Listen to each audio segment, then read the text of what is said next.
This is your life, this the New London Theatre, and in a moment I hope this stage will be filled with some of the most fascinating people it's been my fortune to meet. Right now, we're counting down the seconds to what I hope will be the climax of months of careful planning and thousands of miles of travelling to bring you a real cracker of a Christmas story. A story about someone who has been, not without justification, described as the most famous man on earth.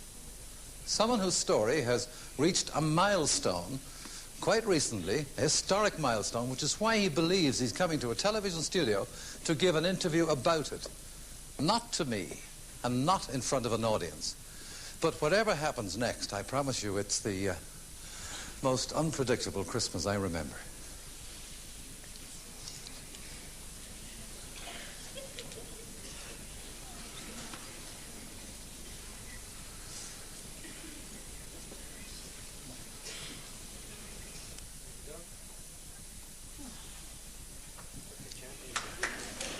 Get straight in.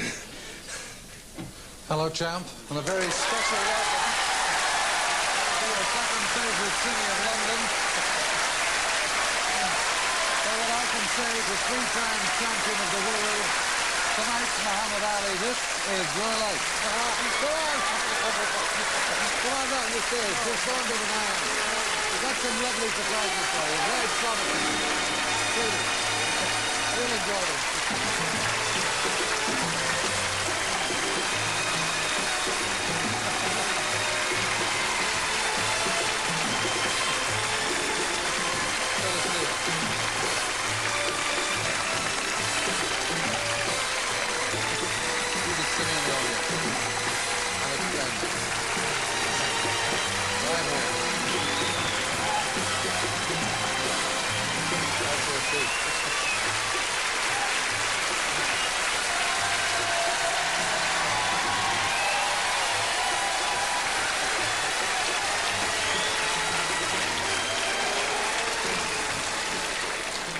Well, I must say a very special thank you to your pal and mine, boxing commentator Reg Guttridge, for bringing you along here. He lied to me.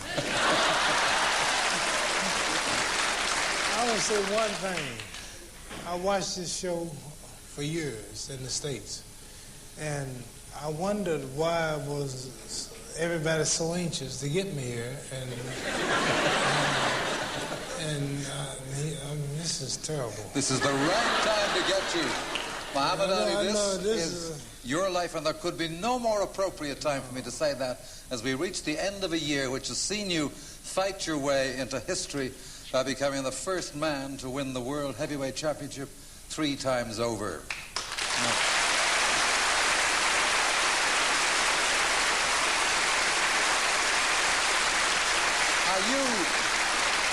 You have fought in a total of 59 professional matches the world over, but for our next surprise, Muhammad, I want to remind you of a match which showed you a very uncharacteristic side.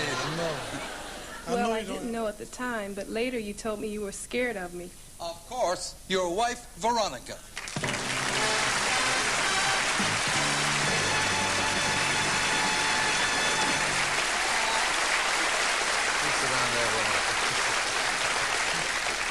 Veronica, how did you find out he was scared of you? Well, we met when he was in Salt Lake City doing an exhibition, and when I met him, he didn't say anything, and usually he grabs and hugs people like he still does now. But later when I got to know him, he told me that that's why he wouldn't say anything, because he was afraid. Well, it's not easy to contemplate a speechless Muhammad Ali, because the fact that you're... Beautiful women just frighten most men.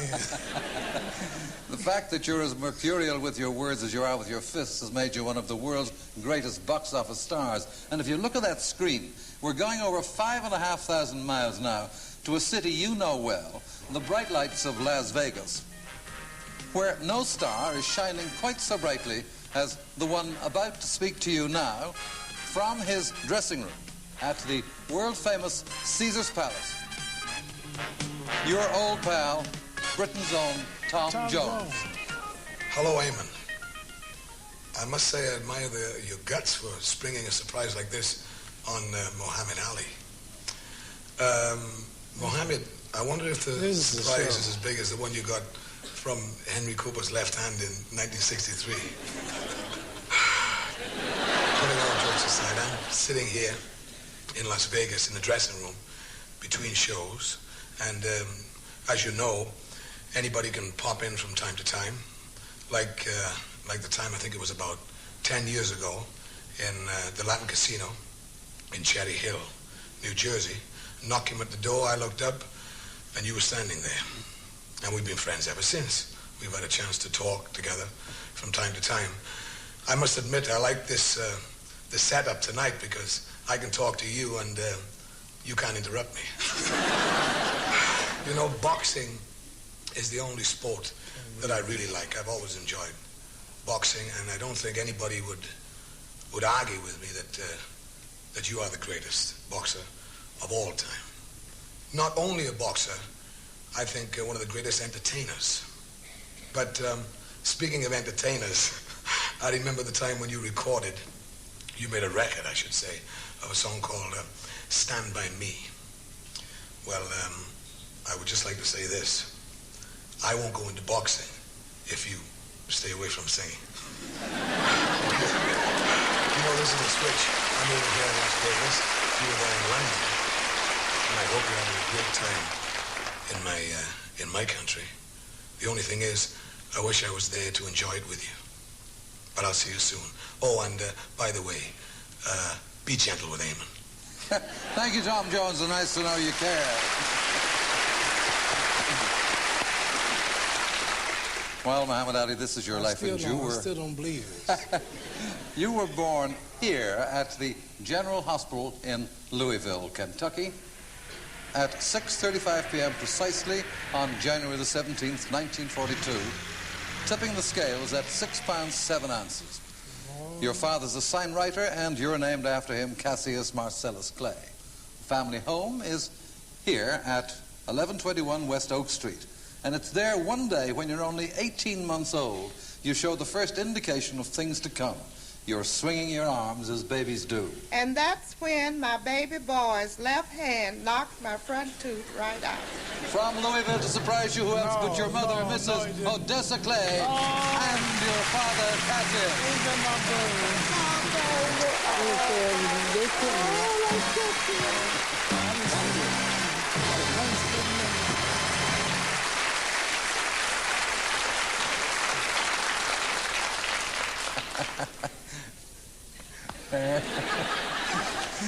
Odessa, how did you come? When did you get here? Yes. Don't answer any questions. Okay. You tell me how you came to be the champ's first victim. Well, Ollie was always a large baby, and when he was a few months old, he looked like a miniature boxer. And when he was 18 months old, he was very strong and had big muscular arms. So one day he was swinging his arms like babies will do. I wasn't looking, and he hit me in the mouth and knocked a tooth out. And later I had to go to a dentist because it had loosened my other tooth. Cassius, I know his nickname for you is Cash, but what does he call his mother? Bird. Bird. Odessa, where does he get the bird from? Well, Ollie, Him. Ollie used to always tell me, say, you have a small nose, just like a bird. So they call me. Well, today, Muhammad, you must be one of the most photographed men in the world. But thanks to your mother, we can show a rare picture of the future world champ, aged just 2.5. Sitting next to your baby brother, who's 18 months younger. And looking at that picture, you can recognize that we have beautiful parents. We've flown him from his home in Chicago, your brother Rahman Ali.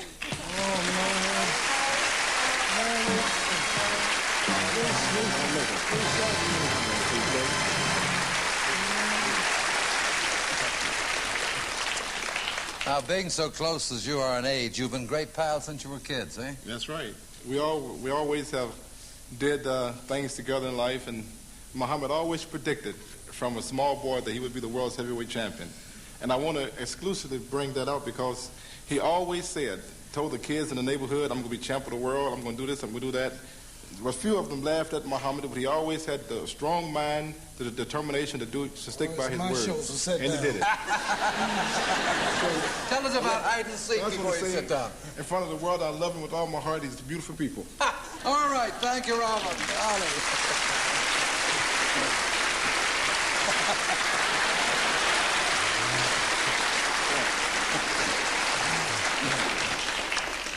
Well, Muhammad, I know that hometown of yours has a great place in your affections. Did you all pay all the plane fare? Yes, but we also hit the road to Louisville, if you look. And we went down Dixie Highway, to be exact, to a place where you were a regular customer as a youngster. Waddell's Barbershop, where your favorite barber is still at work. Hi, Gigi. And the barber is, of course, your father's eldest sister, your Aunt Eva. Hi, Muhammad. Let me explain why they call you Gigi. When I changed your diapers, all you could say was Gigi. Later on, you said Gigi meant golden gloves. I became a barber because I had 8 brothers' hair to cut. So I had plenty of experience. Now, when you come into the barber shop, all you do is stop the traffic. Hey, Muhammad, you'll never guess whose hair I've been cutting. Jimmy Ellis. Hi, Mom. You know, we go back a long time. You know, we had our ups and downs together, man. You know, we slept side by side, fought side by side. You have a lot of personal things. And I want to say thanks, man. You've been just like a brother to me. Another satisfied customer. Next. And in a Louisville cloudburst, that hometown pal of yours showed us how, as a kid, you used to race the school bus to keep training. Now, incredible to think that one day you, too, would fight each other for the World Championship, a fight you won. But let's catch up with Jimmy Ellis now at his destination. Hey, Muhammad. It's your school teacher from way back. This is Carter. Hello, Muhammad. You remember your old school, Virginia Avenue School? How did you come in? I remember you. Muhammad, it was in this very room that I taught you when you were 8 years old in the 3rd grade. And you sat in this seat where Don Tavis is sitting now. He is somewhat like you. I remember when you were at that age. I reprimanded you one day because you didn't follow directions. And when I reprimanded you, your classmates answered, Miss Carter, did you ever see him fight? And then I answered, fight? Who has ever done anything with fighting? But now I laugh about that because since I've left the classroom, I've directed the YWCA, and I sent for you to make a speech. You not only made the speech, you brought me $10,000 for the drive and wrote the check right there. Now many boys and girls are happy because of the $10,000 that you gave. So fighting did do something for you. Muhammad, the kids have a message for you.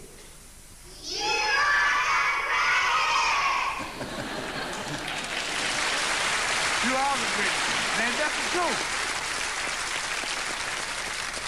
Mrs. Carter and me is going to join your Aunt Eva and leaving that car over there.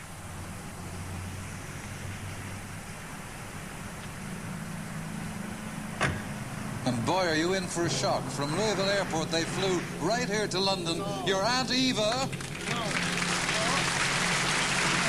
your former schoolmistress, Mrs. Gladys Carter, Miss Carter, and just a little drier, your old pal, Jimmy Ellis.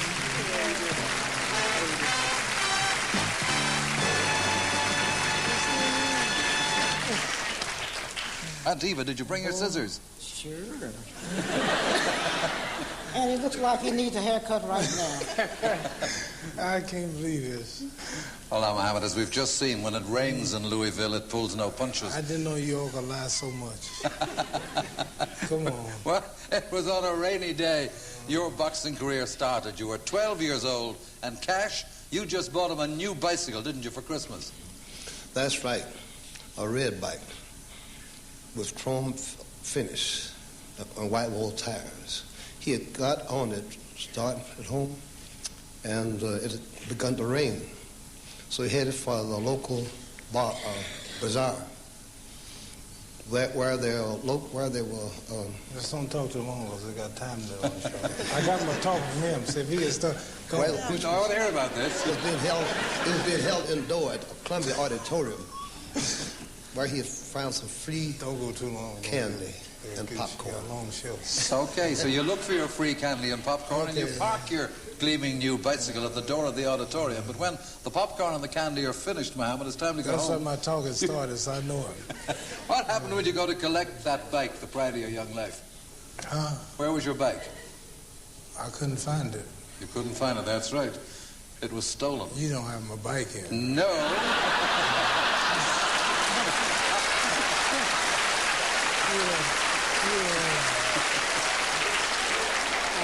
I know you didn't find the bike. You did report the theft to a policeman. Joe Martin, he's not here either. Well, I know that you when you tell that policeman what you're going to do to whoever stole that treasured Christmas gift from your father. You said I'm going to whip him.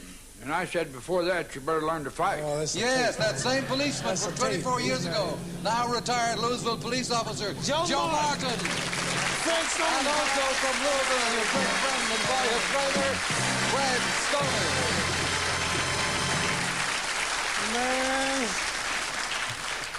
Well, now, Joe, he'd come to the right man to complain about his bike, because in your spare time, you ran a boxing gym in those days. That's true. And he was very enthused about boxing at that time, and I had a show on television every week, Amateur Boxing, Tomorrow's Champions. And wasn't but a short time I put him on that show, and that was his first boxing match, was on television. And tell you something funny. There you are, Muhammad. I have a picture of you. No, what? It's when you made you stepped in front of the cameras for the first time. What were you going to tell me? Why'd you show that picture? No, he had a boxing show, and he was a trainer too.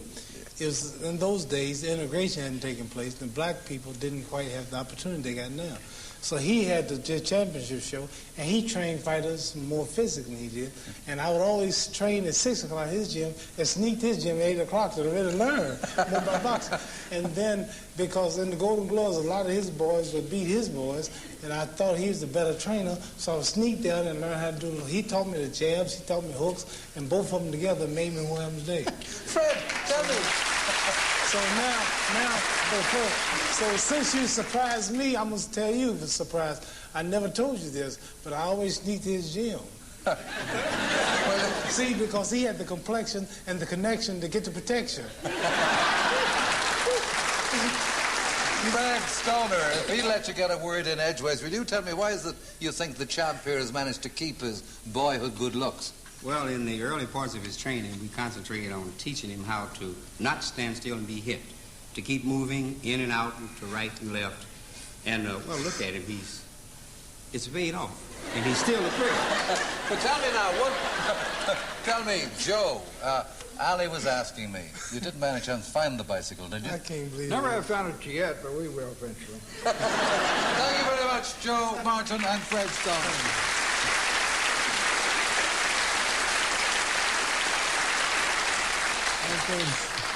This is a show. Well, as Joe Martin has told us, your first ever match in a boxing ring was on that television show, Tomorrow's Champions, and we set out to find the first person in the world who came out fighting at that first bell against the future world champion.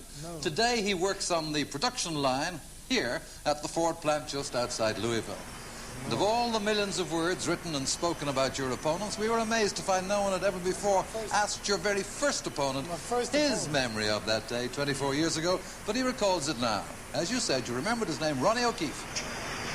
Hello, Muhammad. Is that you? Remember that day I first stepped in the ring with you? It was your first fight. It was my first fight. And also happened to be my last fight. You were 12 years old. You weighed 88 pounds. I was 14, and I weighed 1 pound less. We went 3 rounds. You won by a split decision. But I like to tell my co-workers here, that makes me better than Norton or Foreman and all the rest. You put them to sleep. It'll walk me up to the fact that in the fight game, I'd never be in the same league with you. But I have no regrets. I just figure I'm a better lover than a fighter. Everybody's gone here, so I think I'd do the same. See you, champ. And see we will, to shake your hand again for the first time in 24 years. We've flown him tonight. He's here. Ronnie O'Keefe. Oh, man.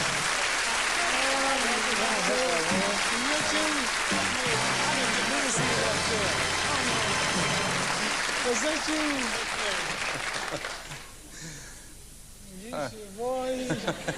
Boy, time fly. We done got old.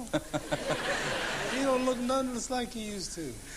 Jimmy Ellis, you and Muhammad were matched on that first night. tomorrow's Champions program. I don't know if Muhammad remembers it, but you do. First fight.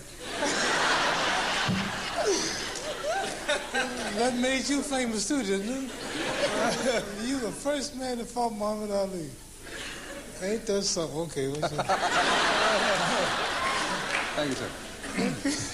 We were just talking, Jimmy and I actually, about that program, Tomorrow's Champions. And the two of you were matched for a purse of $4 each, Jimmy, but the fight never took place. Why was that? Oh, because at that time, I didn't weigh enough. And so he came over to me and said, man, we just lost $4 because you're too skinny. I said, no, we just lost $4 because you're too fat. Well done. Well, constant training and sheer determination to be the best put you high in the amateur championships as a teenager, winning 6 Kentucky Golden Gloves championships and 2 National Golden Gloves finals. And one day, nearly 20 years ago, you read in the newspapers that one of America's top fight trainers is visiting Louisville. When high school's over for the day, age just 17, you dash to the hotel where he's staying and telephone his room from the lobby. And you said, I got to talk to you on account of going to be the next heavyweight champion of the world. Today, his name's inseparable from yours, that legendary figure of the fight game, your trainer and great friend. We've flown him from Miami, Angelo Dundee. How you doing? This is your man surprise. Look at all this, man. Angelo, what did you do when you got that call? Well, I'll tell you, he came on like gangbusters. Can I tell you just what I said? Yeah, well, he said, my name is Cassius Marcellus Clay Jr. I'm the Golden Glove champion of Louisville, Kentucky. I won the Pan American Games. I'm going to be Olympic champion. I'm Purdy, and I want to talk to you. All times, right? Right? So he come up and, what else could I do? The TV program stunk, so he came up and I started talking to him. But I'll tell you, it's been a great feeling to be with this guy, because it's a misconception of Muhammad. Everybody says, my God, he must be tough to get along with. Easiest fighter I ever trained. Never had a problem. We never had one argument. It's dynamite. And it's been this way from the beginning. And let me tell you something. It's a great, great feeling to be, be involved with a living legend like you, Muhammad. And I mean that sincerely, because you are the greatest. Also, one thing else. Every time a fighter would come up in the gymnasium, you would bust down that room door. You'd bust it down 12 times to try to psych out a guy. Do me a favor, buy me a door for Christmas. Thank you, Angelo Dundee.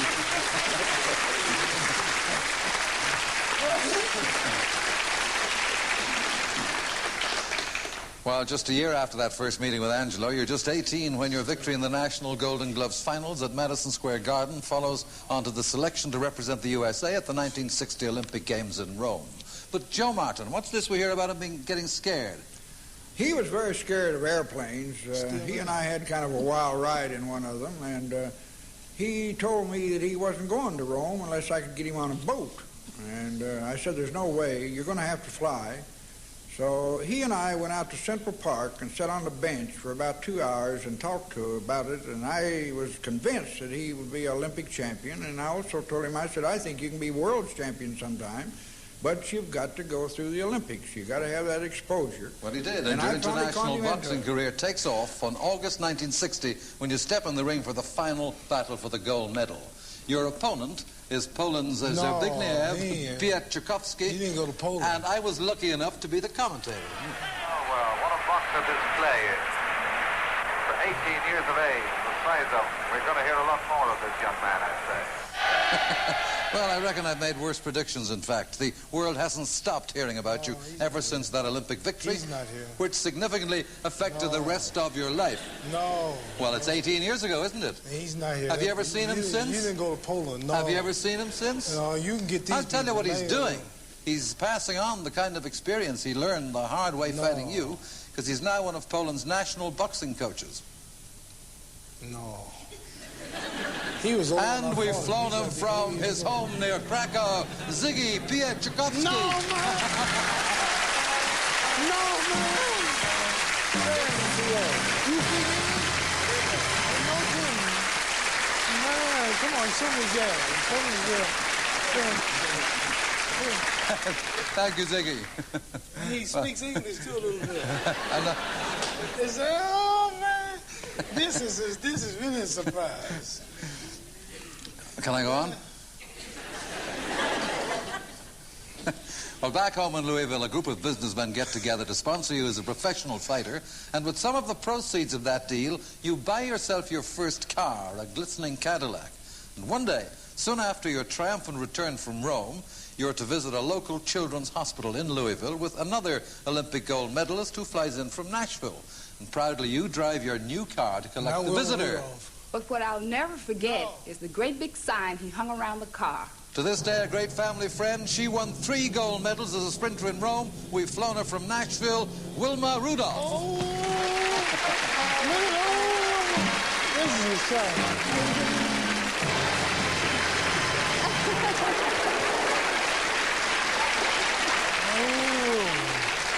Wilma. Ain't she pretty? Look at Wilma. Wilma, what was that huge sign he'd hung around his Cadillac? Well, the huge sign was Olympic champions. And we drove around Louisville, Kentucky, and on the car was Wilma Rudolph and Cassius Clay, and he was yelling out the window, "We are the Olympic champions." But I think it was all just show, you know. I agree with Veronica. He's quite bashful. How do you know? Did you know him well since, and what else he does besides his sporting game? After he's been at the top for so long, I would really like to commend you for all the wonderful work you've done with underprivileged children. And I have worked with you, and I'd like to say to you, thank you. Thank you, Wilma Rudolph.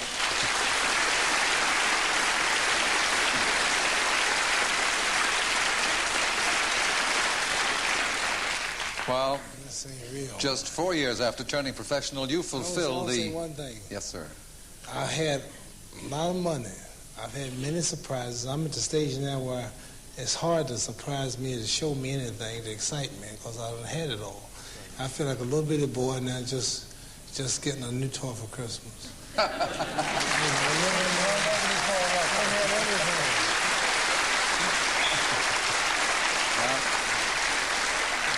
This is the only thing that could really shock me, something like this. Well, let me just go on and tell you that youthful prophecy you gave Angelo Dundee there in that Louisville hotel room nearly 20 years ago, you fulfill it, of course. The date, February the 25th, 1964, and this is how you took the world heavyweight crown from the reigning champion, the late Sonny Liston. Liston seems bewildered. He's unable to cope with Clay's sharpshooting. The champion has taken a terrible head beating from this marvelous young boxing master.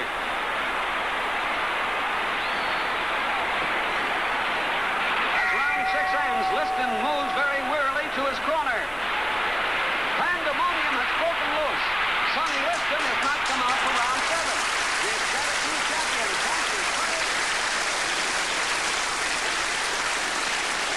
Well, Muhammad, that inimitable style of yours has challenged the descriptive talents of writers and commentators the world over. But a phrase you'll always be remembered by came from an unexpected source. I still say it to this day, champ. He floats like a butterfly and he stings like a bee. He's been in your corner for 14 years and 44 fights, floating in from New York, Drew Bundini Brown.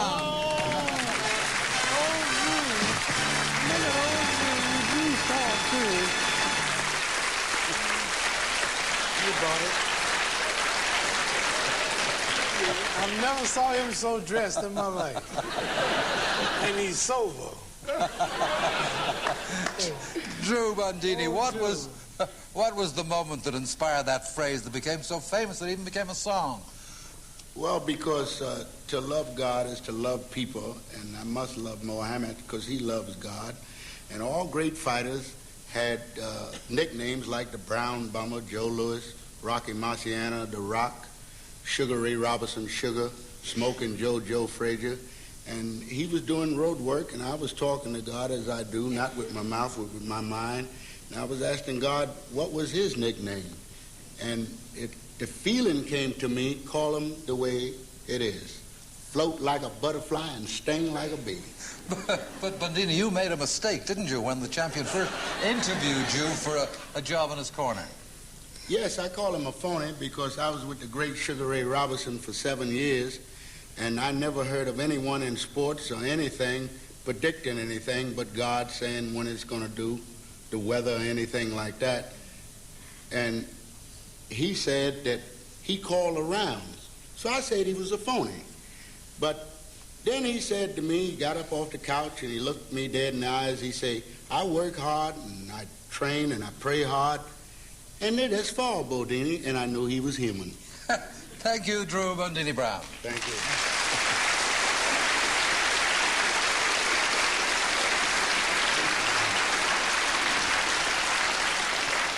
Well, Mohammed, you've a lot of tactical secrets for inside the ring, but outside the ring, we didn't know you had a secret call sign. It goes like this.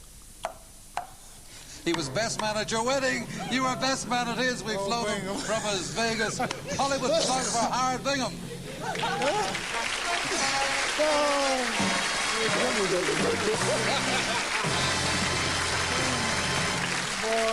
Howard, what's this? No, it's like this, you know. Tell me. That is, it's like if we're in a large room and he's on one side and I'm on another. He won't phone out and say, "Hey, Bingham!" He'll say, and then I look.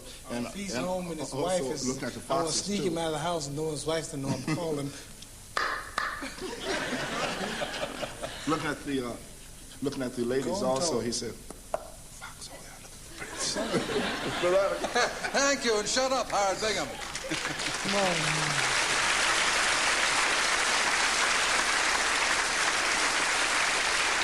Well, in 1966, you travelled to London to defend your world championship against the reigning British and European champion, who'd given you something to remember him by in your first meeting in 1963, as Tom Jones mentioned earlier.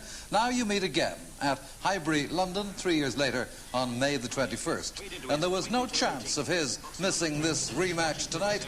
Britain's own former champion, Henry Cooper. No.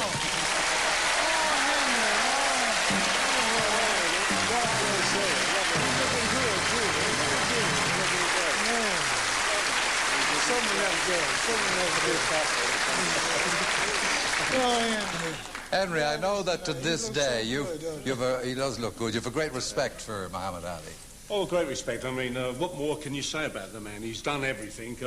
A great natural athlete. But let's be honest, if he'd have gone whatever game you'd have gone in, I think he'd have been the top. The fastest moving heavyweight, I think, in the world today. Ever likely to be in the future. He was grease lightning on two legs. I had all my work cut out trying to keep up with him and trying to land a punch on him, but a great guy. You landed one, too. One of the greatest. The greatest. You hit me so hard. I never told you this. Well, I'm retired and he retired. Oh. You hit me so hard, you jarred my kinfolks in Africa.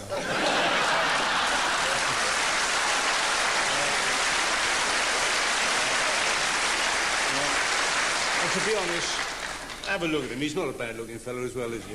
Can't be bad. You don't look so bad yourself. Thank you, Henry Cooper.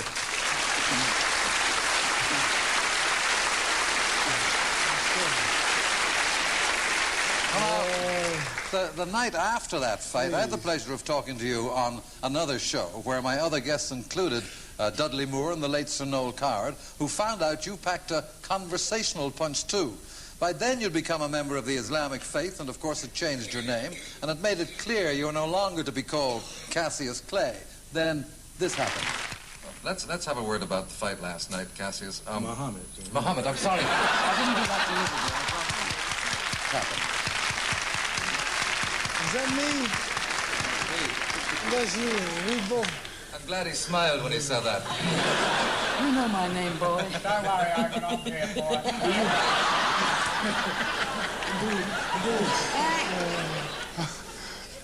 You remember that? Yeah, I almost hit you that day. Well, a year later, Muhammad Ali begins a 3-year exile from boxing when he refuses on religious grounds to join the army, at that time engaged in the war in Vietnam. Even if the threat of a 5-year jail sentence does not deter him. Now, that was reversed in 1970 and his boxing license reinstated.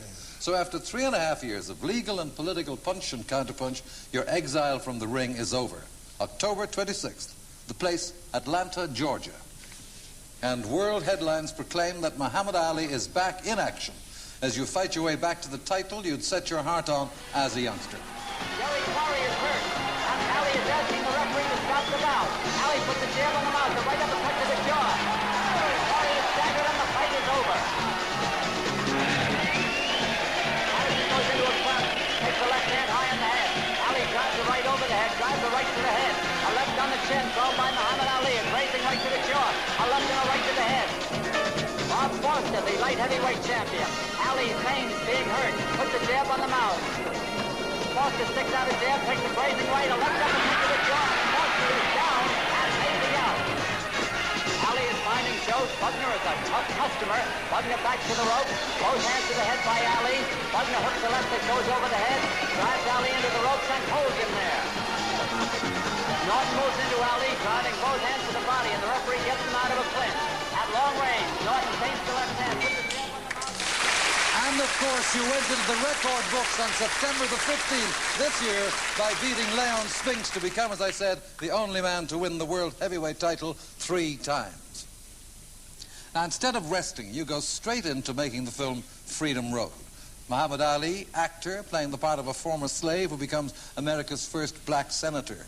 But on the subject of acting, if you look at that screen, an international film star friend of yours recalls a film you made with him in 1962, Requiem for a Heavyweight, and remembers stepping into the ring with you for a fight sequence in that film. From Hollywood now, Anthony Quinn. Young man, I want to say that to me, you're one of the greatest athletes that's ever lived. But now I understand that you're coming into my field. Now, I want to warn you, and you be careful. Last time you knocked me out in 8 rounds. This time, I'm going to go the full 15 with you, okay? I wish I were there with you tonight.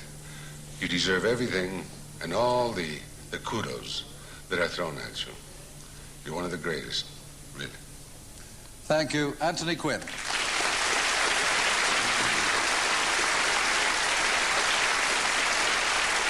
Well, champ, not many people have gone the full 15 rounds with you, but before we close, I'd like to remind you of someone who has.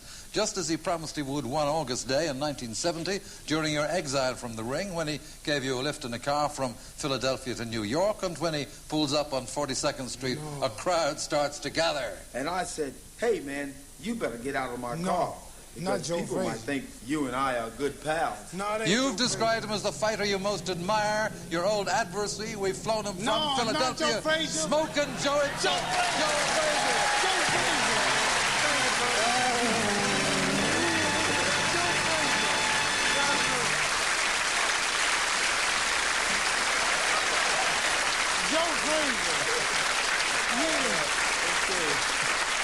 Joe, how did you come to be giving Muhammad Ali a lift in your car? Well, number one, I had a chance to move around in Philadelphia, and I went to one of the hotels, and I promised to give him a ride to New York City that day. I got out of the car. Somebody says, "Hey, go Smoking Joe Frazier." Oh, man, and he went off. Smoking Joe Frazier. Where is he? I want Smoking Joe Frazier. He got my title. So I went over and I shook his hand. He told me, he says, listen, sir, I have a man who's doing a book on me. Would you interview him into New York City? We rode into New York City. This guy would not let me get one word in. All through the whole ride, he started talking about Smoking Joe Frazier. Can you whip me? Can you whip me? So Joe, Smoking Joe Frazier. See, I wrote a poem. He said, Joe, come out smoking. I'll be poking, pouring water on that smoking. He said, I might amaze you. I will be tired smoking Joe Frazier. all through the whole time in New York, from Philadelphia to New York City, I had to go through that noise all the way. What did you do? So I had a chance. We got into New York City, 42nd. He slapped me. 42nd and Broadway, and somebody messed around and saw him and myself, and he went off again. Smoking Joe Frazier, ladies and gentlemen, Smoking Joe Frazier, the man who got my title. I won my title. I was in the car. Oh, Lord. I said, look, I ought to whoop this sucker right now.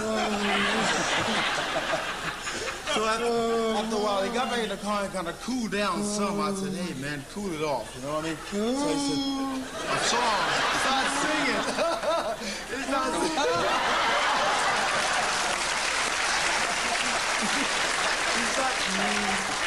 I can't believe it. Ladies and gentlemen, a great guy. I would say we love him. He's a fine champion. Oh, Lord. Congratulations. So crazy.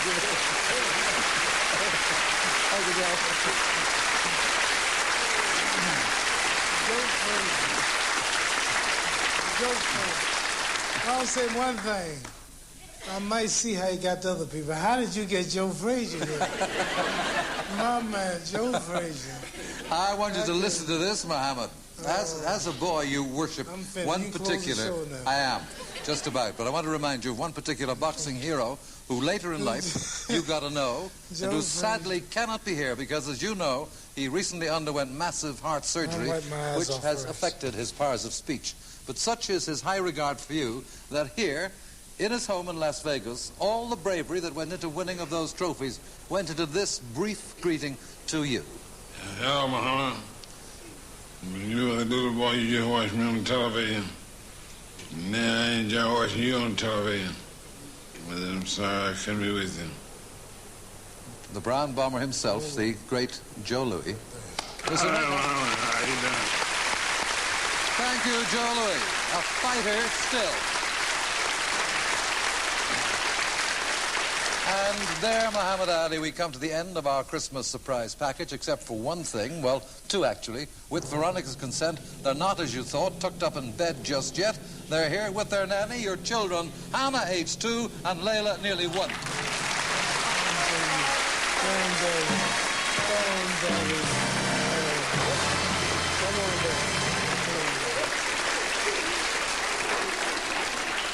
Well, to the greatest, I know they're the greatest. Muhammad Ali, 3 times heavyweight champion of the world. This is your life. Thank you.